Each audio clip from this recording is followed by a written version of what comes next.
بعد فإن الخير الحديث كتاب الله وخير الهدي هدي محمد صلى الله عليه وسلم وشر الأمور محدثاتها وكل محدثة بدعة وكل بدعة ضلالة وكل ضلالة في النار.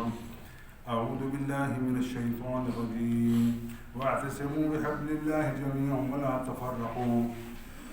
وقال الله تبارك وتعالى أطيعوا الله وأطيعوا الرسول وأولي الأمر منكم.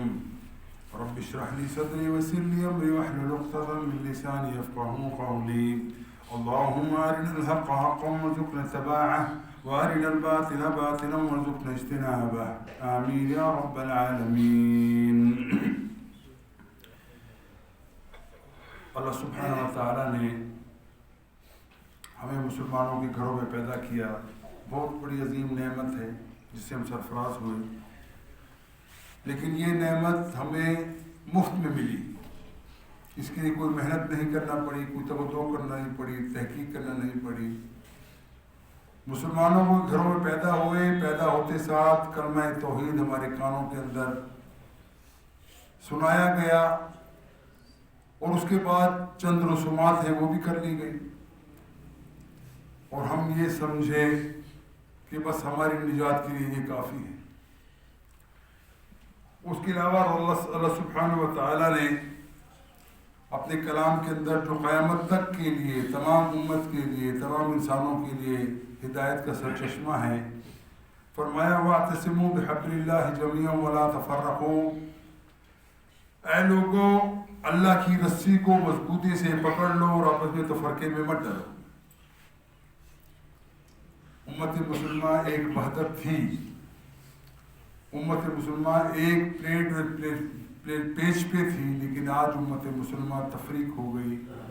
امت مسلمہ کے اندر گروہ بندی اس حد تک بڑھ گئی کہ اللہ کے رسول کی وہ حدیث ہمارے سامنے آتی ہے کہ اللہ کے رسول نے فرمایا بنی اسرائیل 71 اور 72 فرقوں میں تقسیم ہو گئی, امت مسلمہ 73 فرقوں میں تقسیم ہو جائے گی. آج آپ دیکھ لیجئے, اگر گننا شروع کر دیں شاید گننا سکیں کتنے فرقے ہیں. ایک ایک گروپ کے اندر 20 فرقے ہیں اور ہر فرقہ اپنا راہ گلابتا ہے کہ میں ہی درست ہوں, میں ہی صحیح راستے پہ ہوں. جبکہ کہا گیا کہ اللہ کی رسی کو مضبوطی سے پکڑو. اللہ کی رسی کیا ہے؟ اللہ کا کلام ہے, قرآن مجید ہے, یہ اللہ کی رسی ہے. اور جو اس کو مضبوطی سے پکڑ لے گا, پکڑنے سے مراد کیا ہے کہ اس کی ہدایات کے مطابق کام کرنا, اس کے ہدایات کے مطابق عمل کرنا. زندگی کا ہر لمحہ قرآن کی تعلیمات کے نیچے ہو کر گزارنا. اور اہم ترین بات کہ جس شخص کے اوپر اللہ تعالیٰ نے اپنا قرآن نازل کیا ہے اس کی اتباع کرنا, غیر مشروط کرنا. لیکن ہم نہ قرآن کو ہم نے وہ اہمیت دی جس کا وہ حقدار تھا, نہ اللہ کے رسول صلی اللہ علیہ وسلم سے اپنا تعلق وہ رکھا جس کا وہ حقدار تھا. اللہ کے رسول فرماتے ہیں تم میں سے کوئی شخص جنت میں نہیں جا سکتا جب تک وہ میری اتباع نہ کر لے.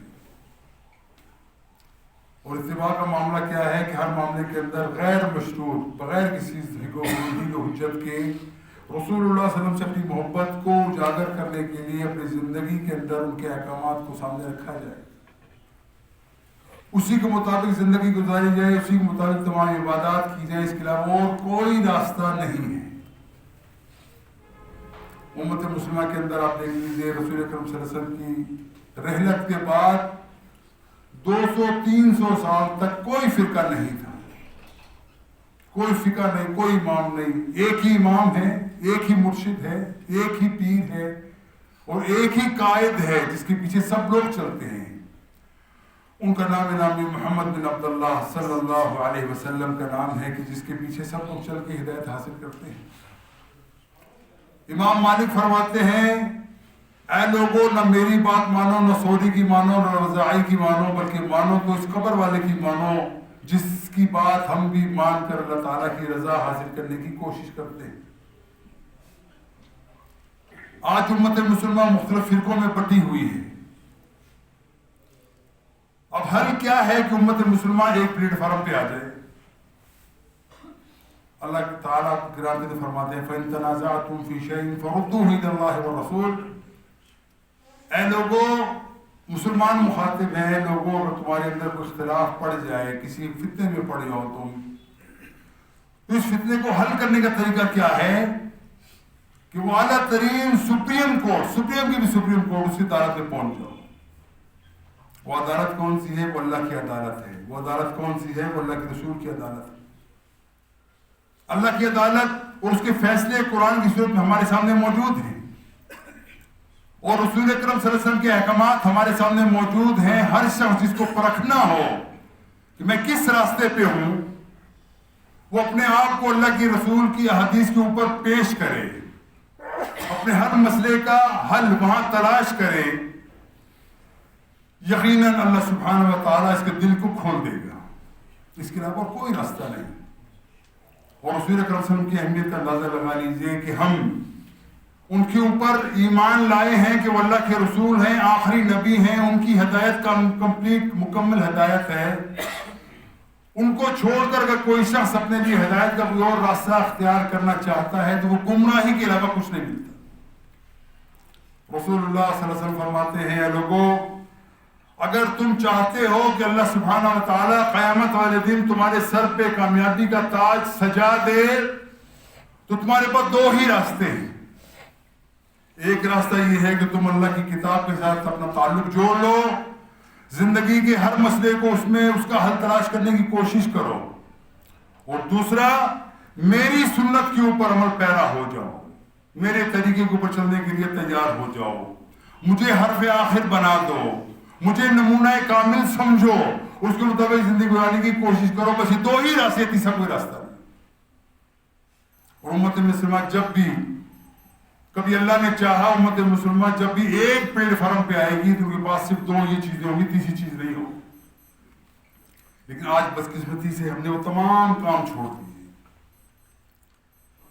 یاد رکھیے، اللہ کی توحید کو ماننا اللہ کے رسول پر ایمان لانے کے ساتھ مشروط ہے۔ یہ اللہ کے رسول مکہ میں رہتے ہیں اور دعوت دیتے ہیں، دعوت دینے سے پہلے کی زندگی سب کے سامنے ہے۔ کوئی شخص ان کے اوپر کوئی بات کرنے کی جرات نہیں کر سکتا، کوئی اس کو الزام نہیں لگا سکتا کہ یہ وہ شخص ہے جو 73 سالہ زندگی گزارتا ہے لیکن ایک شائبہ تک کبھی جھوٹ کا ان سے منسوب نہیں۔ لیکن یہی رسول جو سب کا چہیتا ہے، یہی محمد بلکہ کہنا چاہیے، اس وقت رسول کا منصب کو فائد نہیں، منصوب تو شروع سے ہے لیکن منصب اعلان نہیں ہوا۔ تمام لوگوں کے نزدیک یہ آئیڈیل ہیں، اور آئیڈیل کن کے نزدیک؟ ان کی چچا، ان کی بزرگ، وہ بھی اس کو اپنا آئیڈیل سمجھتے ہیں کہ ایسا شخص ہم نے نہیں دیکھا۔ لیکن جب توحید کی بات کرتے ہیں، جب سامنے توحید کا معاملہ آتا ہے، اپنی قوم کو بلا کے کہتے ہیں کہ اے لوگوں بچ جاؤ اللہ کے عذاب سے، غیر اللہ کی عبادت کرنا چھوڑ دو، اللہ کے علاوہ جس کی تم عبادت کرتے ہو تمہیں فائدہ نہیں دے سکتی۔ صرف ایک ہی کلمہ کہنے کے بعد تمام قوم ان کی مخالف ہو جاتی ہے۔ اس کا مطلب یہ ہوا کہ توحید کو پھیلانا آسان کام نہیں ہے۔ آپ توحید کی بات لوگوں کو بتائیں گے، لوگ آپ کے دشمن بن جائیں گے۔ آپ رسالت کی بات بتائیں گے کہ اللہ کے رسول کے علاوہ کسی کی بات ماننا مت، رک جاؤ، لوگ آپ کے دشمن ہو جائیں گے۔ یہ کیا نئی بات کر رہے ہیں؟ اور اگر پیچھے چلے جائیں آپ کو پتہ چلے گا، جیسے میں نے آپ کے سامنے عرض کیا، 200-250 سال تک کوئی فرقہ نہیں، کوئی گروپ بندی نہیں، کوئی اختلاف نہیں، دینی اختلاف، باقی دنیاوی اختلاف بے شک ہوتا ہے، ہمیں پتہ ہے ہوتا رہا اختلاف۔ حضرت علی اور حضرت عائشہ رضی اللہ تعالیٰ عنہما کا اختلاف ہوتا ہے، امت مسلمہ کے اندر اختلاف ہوتے ہیں، لڑائیاں بھی ہوتی ہیں، کبھی غارت بھی ہے، لیکن عقیدے کا کوئی اختلاف نہیں، اتباع کا کوئی اختلاف نہیں۔ تمام لوگ اللہ کے رسول سے محبت کرنے کا وہی جذبہ رکھتے ہیں جو صحابہ رضی اللہ عنہم اپنے زمانے میں ان کی زندگی میں رکھا کرتے تھے۔ وہ سب کے نزدیک آئیڈیل ترین شخص یہی ہوتے تھے، اس میں کوئی شک نہیں۔ لیکن پھر امت مسلمہ تقسیم ہونا شروع ہو گئی، گروہ در گروہ تقسیم ہوتی چلی گئی، اور آج امت مسلمہ کا حال یہ دیکھو کہ ہر بندہ اپنی ڈفلی بجاتا ہے، اور دعوت اصلی دعوت کیا ہے کہ لوگوں اللہ کے رسول کی طرف آ جاؤ، اس کے علاوہ اور کوئی راستہ تمہاری نجات کا ہے ہی نہیں۔ اللہ کے رسول کے بارے میں اللہ سبحانہ وتعالیٰ قرآن کے فرماتا ہے، اطیعوا اللہ واطیعوا الرسول، اے لوگوں اللہ اور اللہ کے رسول کی اطاعت کرو۔ اللہ کی اطاعت اصل میں رسول کی اطاعت ہے۔ اللہ کے رسول اپنی مرضی سے کچھ بھی نہیں بولتے. وما ينطق عن الهوى, یہ اللہ کے رسول وہ ہیں جو اپنی ہوائے نفس سے کبھی تم سے نہیں بات کرتے. جو ان کے اوپر نازل ہوتا ہے, جو اللہ تعالیٰ سے القاء ہوتا ہے, اسی کے مطابق تمہیں احکام دیتے. اہمیت کا اندازہ لگائیے کہ رسول اکرم صلی اللہ علیہ وسلم کے زمانے کے اندر حضرت عمر رضی اللہ تعالیٰ عنہ کے ہاتھوں میں توریت کے اوراق دکھے جاتے ہیں. ابو بکر صدیق رضی اللہ تعالیٰ عنہ جو پیکر ہیں, جو عکس ہے رسول اکرم صلی اللہ علیہ وسلم کا, تمام وہ خوبیاں جو اللہ کے رسول کے اندر پائی جاتی ہیں, اس کا ایک پرتو نظر آتا ہے ابو بکر صدیق کی زندگی کے اندر, کیونکہ یہ بچپن کے دوست بھی ہیں, ان کے رشتہ دار بھی ہیں اور ان کے سسر بھی. ابو بکر صدیق رضی اللہ تعالیٰ عنہ حضرت عمر رضی اللہ تعالیٰ عنہ کے سینے پہ ہاتھ مارتے ہیں. اے عمر, تیری ماں تجھے روئے, تو ہاتھ میں کیا لے رہا ہے؟ تو دیکھتا نہیں کہ اللہ کے رسول کا چہرہ غصے سے سرخ ہو رہا ہے. حالانکہ وہ کیا تھا, اللہ کی کتاب کی اوراق تھی, وہ بھی وہ اللہ کی کتاب ہے, منحرف شدہ جو بھی ہے, لیکن تھی وہ. منع کر دیا, خبردار عمر کوئی بات تم نہیں کر سکتے, کوئی کتاب کھول کے نہیں دیکھ سکتے. اللہ کے رسول کو اس کے اوپر غصہ آتا ہے. دیکھا اللہ کے رسول کے واقعی یہ چہرے کا رنگ بدلا ہوا. اس کے بعد اللہ کے رسول فرماتے ہیں, لوگوں یاد رکھو, آج اگر عمر بھی اس دنیا کے اندر موجود ہو, دنیا کے اندر واپس آئے, وہ حضرت موسیٰ بھی اگر آئے تمہارے سامنے, تو اس کی نجات کے لیے اور کوئی راستہ نہیں ہے سوائے میری اتباع کریں. تو سوچو, اللہ کے رسول کے مقابلے میں موسیٰ بھی کام نہیں کر سکتا, عیسیٰ بھی کام نہیں کر سکتا, کوئی بڑے سے بڑا پیغمبر اس کی شریعت نہیں چل سکتی, تو ہم کیسے سمجھتے ہیں اللہ کے رسول کے مقابلے میں اور شریعتیں ہمارے ساتھ موجود, اور گروہ بندی ہمارے میں موجود ہے. ہم نے اپنے امام بنا لیے, اللہ کے رسول کے ساتھ تعلق ہم نے چھوڑ دیا. یہ بہت بڑی جسارت ہے. آپ اللہ کے رسول کی حدیث سامنے ہونے کے باوجود اللہ کے رسول کی حدیث کے اوپر عمل نہ کریں اور کہیں گے میں اس پر چلتا ہوں جس میں میرے ماں باپ چلتے.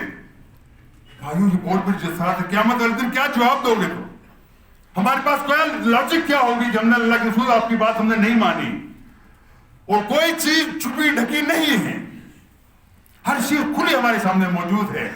کا شمس لیل نہار, ایسا ہے کہ جیسے سورج چمکتا ہے, کوئی چیز چھپی نہیں رہ سکتی. اس طریقے سے اللہ کے رسول کے احکامات تمام موجود ہیں, اور تمام لوگ اس چیز سے استفادہ حاصل کرنے کی کوشش بھی کرتے ہیں, جن کے دل کے اندر اللہ تعالیٰ نے اپنا ایمان کا وہ جذبہ ڈالا ہے. جو لوگ اپنی سلیم فطرت رکھتے ہیں وہ اللہ کے رسول کے علاوہ کہیں اور دیکھنا پسند نہیں کرتے. بھائیو یاد رکھو, قیامت سے پہلے بھی اور اب بھی, جب بھی کسی شخص کو یہ احساس پیدا ہو جائے کہ مجھے اللہ کی خوشنودی حاصل کرنا ہے, مجھے اللہ کے رسول کے ہاتھ سے قیامت والے دن میدان حشر میں حوض کوثر سے وہ جام پینا ہے, اس کے پاس اور کوئی راستہ نہیں ہے کہ وہ تمام گروہ بندیوں سے نکل کے صرف اللہ کے رسول کی اتباع کے لیے اپنے آپ کو محمدی کہلانا شروع کر دے, صرف مسلم کہلانا شروع کر دے, یہ لاحق کے صحابے سب چھوڑ دے. اور حقیقت یہی ہے بھائیوں, اگر کوئی شخص اپنے امام کی طرف دعوت دیتا ہے اور کوئی اس کا انکار کر دے, کوئی جرم نہیں. کوئی سے اپنے پیر کی طرف, بزرگ کی طرف بلاتا ہے, کوئی اس کی بات نہیں مانتا, کوئی جرم نہیں. لیکن کوئی شخص اگر آپ کو اللہ کے رسول کی طرف بلاتا ہے اور آپ دلیل کے بغیر کہتے ہیں کہ میں تمہاری بات ماننے کو تیار نہیں ہوں, اس سے بڑا جرم کیا ہو؟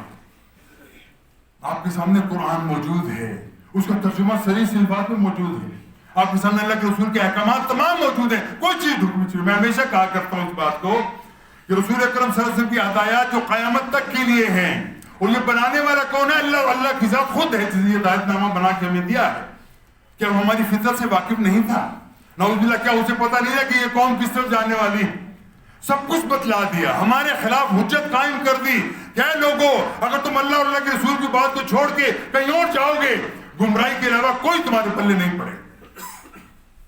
آج بھی اس چیز کی شدید ضرورت ہے کہ ہم اللہ کے رسول کے ساتھ اپنے تعلق کو جوڑ لیں. رسول اکرم صلی اللہ علیہ وسلم کی رسالت کے اوپر پکا ایمان لائیں. ایمان لانے کا مطلب کیا ہے؟ صرف یہ مطلب نہیں ہے کہ اللہ کے رسول کو, محمد بن عبداللہ کو ہم نے رسول مان لیا, پیغمبر مان لیا, نبی مان لیا, صرف اتنا کافی نہیں ہے. بلکہ زندگی کے ہر عمل کے اندر, ہر میدان کے اندر, ہر گوشے کے اندر رسول اللہ صلی اللہ علیہ وسلم کی ہدایت کو اخذ کرنا, یہی اصل میں ایمان ہے. اس کے علاوہ صرف زبانی بات ہے, حقیقت اس میں نہیں. میں ہمیشہ کہا کرتا ہوں بھائیوں, صرف اتنا سوچ لو, قیامت والے دن ایسا نہ ہو کہ اللہ کے رسول ہمیں پہچاننے سے انکار کر دے. میں ہمیشہ کہا کرتا ہوں, مثال دیتا ہوں. ایک تو وہ بات کو کہتے ہیں کہ جب میلاد کا معاملہ اللہ کے رسول ہماری محفلوں میں موجود ہوتے ہیں, بڑے قصے, بڑے کہانیاں کی جاتی ہیں, بڑے ادب بادب ہو کے کھڑے ہو جاتے ہیں کہ اس وقت اللہ کے رسول ہمارے درمیان موجود ہیں. پھر مسلح بھی مولوی چڑھتا ہے, اللہ کے رسول موجود ہے, مسلح بھی یہ چڑھتا ہے, اس کو حیا نہیں آتی. میں صرف یہ کہتا ہوں کہ اللہ کے رسول اگر آج ہمارے سامنے آ جائیں، وہ آ کے دیکھیں ہمارا کیا حال ہے، ہم کس مسلک پہ اوپر ہیں، کون سا دین کے اوپر ہم کالم اور پیرا ہوں، وہ پہچاننے سے انکار کر دیں۔ میں نہیں جانتا تم کون ہو، میں تو یہ چیزیں چھوڑ کے نہیں گیا تھا، میں تو اس میں صرف مسلم چھوڑ کے گیا تھا، جن کے پاس قرآن تھا، جن کے پاس میرے فرامین تھے، تیسری کوئی چیز نہیں تھی ان کے پاس۔ تم نے آج نئے نئے اپنے گروپ بنا لیے، نئے نئے دفیاں بجا کے نئے نئے راگ میں الاپنا شروع کر دیے، اور میری بات جو میری ہدایت تھی، جو کامل ہدایت ہے، اس کو تم نے چھوڑ دی۔ دوبارہ شدید ضرورت ہے، اس پلیٹ فارم سے ہم نے کبھی اور بات نہیں کی سوائے اللہ کے رسول کی، کوئی بات ہم کرنے کو روا نہیں سمجھتے۔ ہاں، جن کا دل اللہ کے رسول کی ہدایت کے اوپر نرم نہیں ہوتا، ان کے دلوں کے لیے جذبہ پیدا نہیں ہوتا کہ ہم نے اللہ کے رسول کی اتباع کرنی ہے، ان کے پیچھے چلنا ہے، وہ بھٹکتے ہیں۔ لیکن حقیقت یہی ہے کہ جو شخص بھی اللہ کے رسول سے محبت کا دعویٰ کرتا ہے، کلمے کا اقرار کرتا ہے، اس کے بعد اللہ کے رسول کی اتباع نہیں کرتا، اس کا مطلب ہے کہ اس کے دل کے اندر کوئی مرض ہے، کوئی اس کے اندر بیماری ہے، وہ بیماری اس کو اللہ کے رسول کی بات ماننے کے لیے نہیں چھوڑتی۔ آپ سوچ لیجیے، دنیا کا جب جائزہ لیجیے، ہماری ترجیحات کیا ہیں؟ کبھی ہماری ترجیحات یہی ہوئی ہیں کہ ہم دیکھیں کہ دنیا کے اندر ہم نے کیسی زندگی گزارنا ہے، اللہ کے رسول کا نقشہ کیا ہے، طریقہ کیا ہے؟ نہیں آتا، خود خیال میں بھی نہیں آتا۔ ہاں، بیٹا 5 سال کا ہو جائے، ماں باپ ضرور شروع کر دیتے ہیں، ہاں جی آپ دیکھو ذرا تحقیق کر کے بتاؤ کون سا اسکول بہتر ہے، کون بہتر ٹیوشن پڑھا سکتا ہے، کون ایسا ہے جو میرے بچے کو بڑا اچھا فرور انگریزی بولنا سکھا دے گا، یہ ہم تحقیق کرتے ہیں۔ لیکن توحید کی طرف، عقیدے کی طرف، دین کی طرف، اس کو مسلمان بنانے کے لیے محنت کرنے کے لیے قطعی طور پہ کوشش نہیں ہوتی۔ اللہ رحم ربی، ہو سکتا ہے 1000 میں کوئی ایک بندہ ہو جو سوچتا ہو کہ میں اپنی اولاد کو کیا بنانا چاہتا ہوں، ورنہ کسی کی ترجیح ہی ہوتی ہے بیکن ہاؤس میں ڈالو، یہ سٹی اسکول بڑا اچھا، اس کے اندر ڈالو، اس کے اندر میوزک بھی سکھایا جاتا ہے، ڈانس بھی سکھایا جاتا ہے، اور بندے کو خوب کلچرڈ بنایا جاتا ہے کہ بڑا اعلیٰ تعلیم کا ہمارا بیٹا انگریزی فرفر بولتا ہے۔ یہ ہماری ترجیحات ہیں، ترجیح ہماری اللہ کے رسول بالکل نہیں۔ اللہ مرحمہ حضرات، ایک چیز کی شدید ضرورت ہے، دوبارہ مسلمان جاگیں، رسول اکرم صلی اللہ علیہ وسلم کی اتباع کرنے کے لیے ہم وقت ہم جہت تیار ہو جائیں، زندگی کوئی عمل ایسا نہ کرے اس کے پیچھے اللہ کے رسول کی حدیث ہمارے سامنے موجود نہ۔